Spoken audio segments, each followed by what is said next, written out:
দেশনেত্রী বেগম খালেদা জিয়ার নেতৃত্বে সেদিন সচিবালয় ঘেরাও কর্মসূচিতে সেই সিরাজগঞ্জের উল্লাপাড়ার নাজিরউদ্দিন জিহাদ অংশগ্রহণ করেছিল।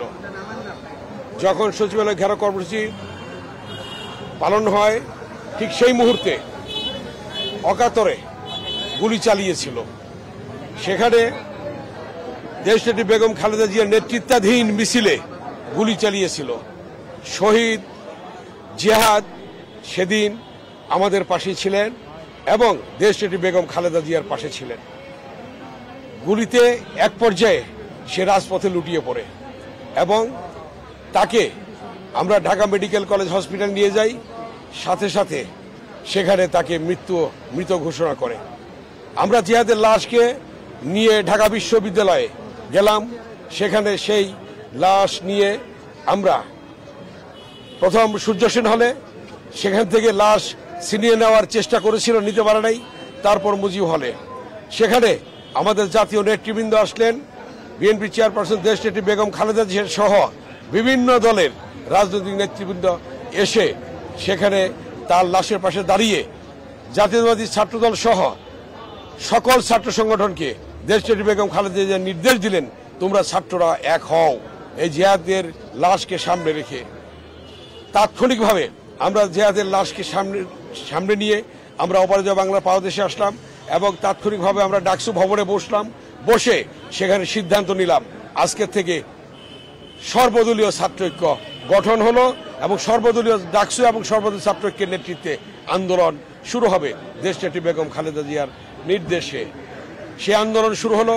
সেখান থেকে আমরা জিহাদের লাশকে অপরাজয় বাংলার পাদদেশে নিয়ে এসে সেখানে আমরা ছাত্র নেতৃবৃন্দ 22টি ছাত্র সংগঠনের নেতারা শপথ গ্রহণ করলাম যে স্বৈরাচার এরশাদের পতন ছাড়া আমরা ঘরে ফিরব না।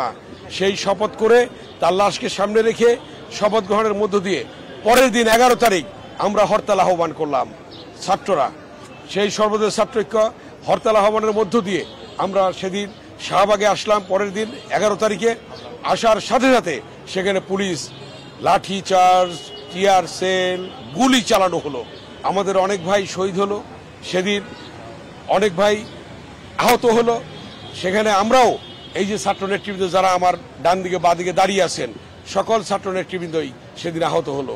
আমরা ঢাকা মেডিকেল কলেজে ভর্তি হলাম এবং সেখান থেকে আমাদের ঘোষণা ছিল যে স্বৈরাচারের সাথে পতন ছাড়া আমরা ঘরে ফিরব না। প্রয়োজনে আমরা ডেড হাউসে যাব, কিন্তু আমরা রাজপথ থেকে সরে দাঁড়াবো না। সেই জিহাদের যে ইচ্ছা ছিল, যে জিহাদের যে মনোভাব নিয়ে জিহাদ এসেছিল ঢাকায় রাজপথে আন্দোলন করার জন্য, তার স্বপ্ন ছিল একটি গণতান্ত্রিক বাংলাদেশ। কিন্তু সে গণতান্ত্রিক বাংলাদেশ হয়েছিল 1991 সালে, কিন্তু পরবর্তীতে সেই দেশ আর গণতান্ত্রিক থাকেনি। বিগত 16টি বছর ফ্যাসিস্ট খুনি শেখ হাসিনা একদলীয় শাসন কায়েম করে মানুষের উপর নির্যাতন নিপীড়ন চালিয়েছে, ছাত্রদের উপর নির্যাতন নিপীড়ন চালিয়েছে এবং বাংলাদেশের জনগণের উপর নির্যাতন নিপীড়ন চালিয়েছে। একটি পর্যায়ে এই 16 বছরের মধ্যে বিএনপির ভারপ্রাপ্ত চেয়ারম্যান দেশনায়ক তারেক রহমান 1 দশক আন্দোলনের নেতৃত্ব দিয়েছেন। আমাদের ইলিয়াস আলী গুম হয়েছে, চৌধুরী আলম গুম হয়েছে, আমাদের ছাত্রনেতা সুমন গুম হয়েছে, অনেক ছাত্র নেতৃবৃন্দ গুম হয়েছে এবং অনেকে শহীদ হয়েছে। তার মধ্য দিয়ে আন্দোলন চালিয়ে গিয়েছি আমরা। আমাদের বিএনপির ভারপ্রাপ্ত চেয়ারম্যান দেশনায়ক তারেক রহমান বলেছেন যে আজকে বিনা ভোটের এমপিরা যারা ভোটে নির্বাচিত হয়নি তাদেরকে পার্লামেন্ট থেকে জনগণ বের করে নিয়ে আসবে। তারপরে তিনি বলেছেন তারপরে পদত্যাগ না করলে বিনা ভোটের এমপিরা যারা মন্ত্রী হয়েছে সচিবালয় থেকে তাদেরকে বের করে নিয়ে আসবে।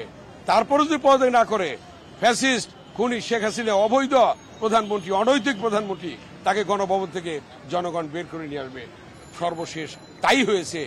আমাদের বিএনপির ভারপ্রাপ্ত চেয়ারম্যানের যে বক্তব্য ছিল সেই বক্তব্য অনুযায়ী ছাত্র জনতার আন্দোলনের মধ্য দিয়ে সেই রংপুরের আবু সাইদ, চট্টগ্রামের ওয়াসিম আকরাম পেলাম নতুন করে নতুন বাংলাদেশ। ফ্যাসিস্টের পতন হলো। আজকে ফ্যাসিস্টের পতনের মধ্য দিয়ে আজকে বাংলাদেশে অন্তর্বর্তীকালীন সরকার হয়েছে। সেই নির্বাচনে জনগণ অংশগ্রহণ করবে। মাননীয় প্রধান উপদেষ্টা বলেছেন ডক্টর ইউনূস যে 26 সালে ফেব্রুয়ারির প্রথমার্ধে নির্বাচন, কিন্তু সেই নির্বাচন নিয়েও টালবাহানা চলছে। কেউ বলছে পিয়ার পদ্ধতি, কেউ বলছে অমুক সময় গণভোট, অমুক সময় গণভোট, এগুলি বলে নির্বাচনটা বানচাল করার চেষ্টা করছে, নির্বাচনকে ভণ্ডুল করার চেষ্টা চলছে। কিন্তু বাংলাদেশের জনগণ প্রস্তুত, সরকার প্রস্তুত। ইনশাল্লাহ ফেব্রুয়ারির প্রথমার্ধে নির্বাচন হবে এবং সেই নির্বাচনে জনগণ ভোট দিয়ে তাদের যে প্রত্যাশা একটি গণতান্ত্রিক সরকার, সেটা প্রতিষ্ঠা হবে জনগণের ভোটের মধ্য দিয়ে।